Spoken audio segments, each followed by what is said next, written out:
Ha? Sobrang gulo lang din kasi ng isip ko kanina. Naguguluhan din ako sa nararamdaman ko para sa'yo. Siguro, dala na din ng mga kaibigan ko. Kaya, ayun, nasagot kita nang wala sa oras.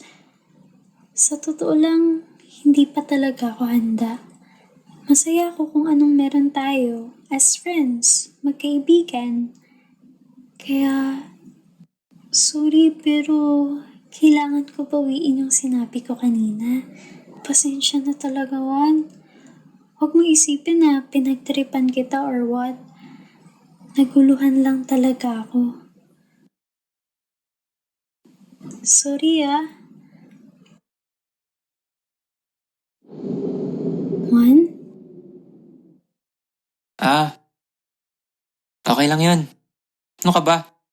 Wala pa din naman ako napagsasabihan eh. Kaya huwag ka mag-alala. Don't worry. Okay lang.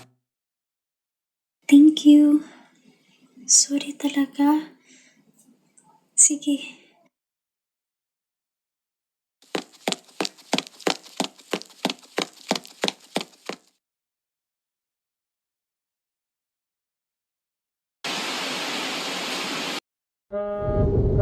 Juan? Okay lang yun. Ano ka ba? Wala pa din naman ako napagsasabihan eh. Kaya huwag ka mag-alala. Don't worry. Okay lang. Thank you. Sorry talaga. Sige.